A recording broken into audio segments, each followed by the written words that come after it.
Hello, ladies and gentlemen, and welcome back to another week at Xur. We're actually doing it this time for the first time in a few weeks here. I apologize. I know not everybody cares, so skip ahead a little bit if you want to just get right into Xur. But I believe 3 weeks ago was the first one that I missed. And I was in the ER with my mom. All night long, all day long. It was just a miserable day, but she's okay. And then the week after that, it was my birthday. And so I got off work early at like 12:01, somewhere around there, and then went straight to family dinner for my birthday, and then just kind of went around and shopped and did this and that and the other. And I didn't get home until later at night. I was supposed to go and play Magic. I believe I've mentioned I go and play Magic a couple times a week, anytime I can. At a local little card shop here. And then I did not get home. I think it was like 6-7 o'clock by the time we got home. And then it was just too late, and I was exhausted, and I didn't even think about it until like 10 o'clock at night. I was like, oh, I was supposed to do a video. Well, this past week, my grandfather had a stroke. So I was already running around, I was already busy, I was already being crazy, doing everything, and then that happened, and then he didn't get out of the hospital until just a few days ago, and everything with him is starting to get settled. Work has been a little bit wonky lately, so I've had a little bit more time. I've got other stuff that I'm dealing with, real life stuff, but hopefully for this foreseeable future, we will not miss any more Xur videos. Fingers crossed. For the moment, everybody's okay. Everything is alright. It's just been very busy, very stressful. I apologize for missing videos, but here we are. We're making one now, and hopefully this will be the end of missing videos, huh? Let's see what our good pal Xur here has for us. First off, we have Shards Galanor. He is the specialist archetype. We've got 12 in our tertiary for super. It's not bad. I think Shards you would want more melee, but Mask of Bacchus, we have health, melee, and class as our tertiary, and we have a brawler setup. We've got Synthoceps for Titan with health as our tertiary and grenade and super as our mains. Man, you really want melee on this one. The Precious Scars, very slept on exotic in my opinion. We've got a health tertiary with grenade and super once again. Interesting. And then for Warlock we have brawler archetype, Winter's Guile. And we've got health and melee and grenade as our tertiary, and Nothing Manacles as a specialist with grenade, class, and weapons. That actually kind of goes hard, I'm not gonna lie. Like, yes, it's a grenade exotic, you're probably gonna be using it on a grenade build, so maybe you just want the grenadier archetype. But the specialist archetype is one of the better archetypes in my opinion, just bar none. So if you can get a really solid specialist with the third stat in whichever stat you want it to be in, that kind of goes hard.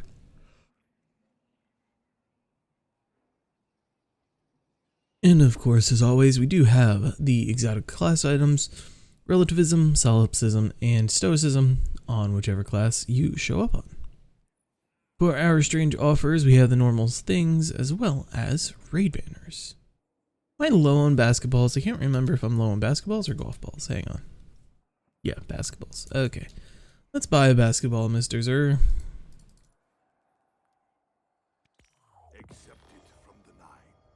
I gotta spend 7.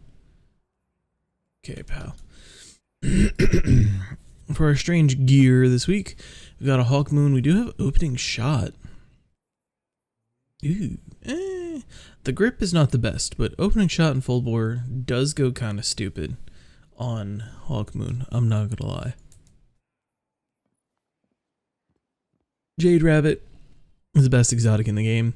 If you have this on your account, you literally don't need any other exotic. If you can't tell, I'm entirely joking. But it is my favorite exotic and worthwhile getting, in my opinion. I don't think it typically makes any waves in PvE, but for PvP, it's real fun and just a solid gun. Lord of Wolves has been super OP. I think they finally nerfed it, so it's not the only thing that you can use anymore. I hear that it's still pretty decent, but I would do a little research before you pick that one up. Up next, we have the Colony. Very solid choice. Fun in PvP, goofy in PvE, and occasionally has some Telesto style bugs that make it very useful. For our catalysts this week, we do have the Rat King Catalyst as well as Izanagi's Burden Catalyst. Out of this, I would say that Izanagi's is a must-have if you're trying to budget. And then if you really like, out of these, the best thing for PvE is going to be Lord of Wolves. But even still, I would hesitate getting Lord of Wolves personally, and I would probably either go Hawkmoon or Colony if you just don't play PvP, or Hawkmoon or Jade Rabbit if you do play PvP. And then Rat King is really solid. There's just not a lot of people who run around using it anymore. Back in the day, you could get raid groups together with only Rat Kings, and it's not popular anymore. So as with always, I think any exotic or anything that you can buy in one time and just have it, and it doesn't require like a change or an update or anything like that, I think you should get it added to your collections just so you have it. And that way, in the future, if something were to happen, oh my god, it's the new meta, you have it on hand. But, yeah. For legendary weapons, we have the Shepherd's Watch this week. We got Airhead or Fluted with Flared Mag and Extended. We got Outlaw and Frenzy. This would be an okay PvP sniper. Fluted and Extend Mag gives you nice handling and good AE. Outlaw and Frenzy, even though Frenzy is not necessarily what you would default to go for PvP, it does give you bonuses that do proc in PvP and will not harm you at all. And it's pretty decent on a sniper. And Outlaw is just generally really solid. Range Masterwork is decent. I don't think you super need the handling on this one, especially if you go with Fluted. So the range bumping up to 57, right? Yeah, the range bumping up to 57 makes this gun a lot stickier than it already is. Next we have Chroma Rush. We do have, okay. Actually really, really solid. Xur sold one this past week that was also really solid. Not Xur, sorry. Banshee. And I don't know if he still has it or not. Oh god, I might buy this just to hold on and see. That's a really solid PvP roll of this gun. This makes it a laser beam, and this gives it more range and a range masterwork. Yeah. Okay, yeah. I'm gonna grab that. I know 720s are probably not everybody's cup of tea, but try one out, especially this one in PvP, and it's crazy. An okay ignition code. It's nothing crazy. There's many better rolls out there. A lot of people like Strategist. I'm not a huge fan of it personally, but it's okay. Ambitious Assassin is always good, but for this you either want blinding or you want spikes, and this doesn't have either. Implosion rounds are okay. Smart Drift is decent, but you also have the handling. If maybe you're trying to do some like weird class build with a GL in it and you need one, and this might just work for you, go for it. Otherwise, I think you can skip it. Aberrant Action. I forget what the best mag perk. I want to say is it spikes or impact? I don't remember. The rocket assisted guns are always funny because sometimes they have like regular mags and then sometimes they have grenade launcher mags or rocket launcher mags, and I can never remember which ones do and don't. If this can get impact casing, that's just going to be the best on here. If it can't, Either of these are actually kind of decent. I would definitely go confined. And then with ambitious, oh wait, actually. No, volatile. I would go volatile. Never mind, I was looking at the wrong stat. Ambitious Assassin is one of the best perks on this gun. And Harmony is probably not the most used, but it is a really, really strong perk. So if you don't have one, you can craft this, I believe. So just pick up a few copies and use your resonance and craft it. And if you don't have resonance or don't have the ability to craft or something along those lines for some reason, this roll is just decent. Up next we have the Uzume RR4, and I see Adept version, which is very nice. It does have PI, which is solid. We do have Alloy and Extended, which are both decent. The problem is this first column. Discord is okay. Attrition Orbs is good. But with Precision, you kind of really want triple tap or 4 times or something like that. I think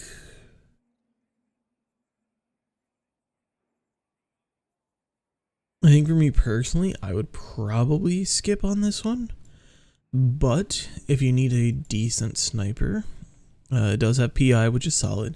It does have Attrition Orbs and Discord, so if you're running around and there's not Grandmasters, but higher end content, and you need ammo, you get ammo refunded on kills, that's not bad.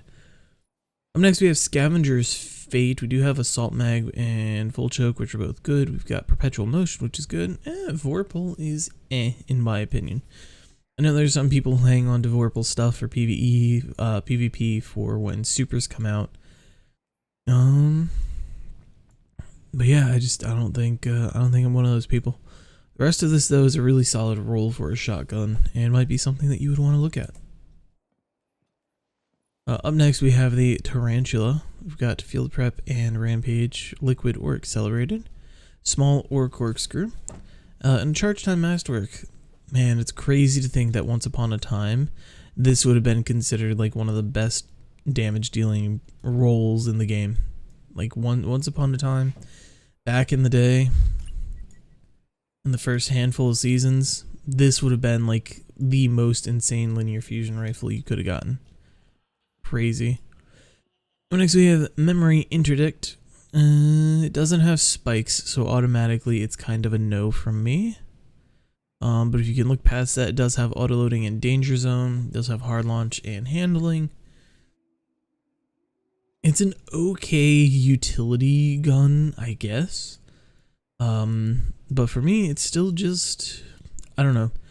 I would rather have a GL with spikes than a GL without. And if I have a GL without, I want it to be so OP in every other aspect that it kind of is silly to, throw it away for 2 different damage, So, for me, this would be a pass. If you just need a GL really bad, or if you're even looking for a roll like this for a build or something, go crazy.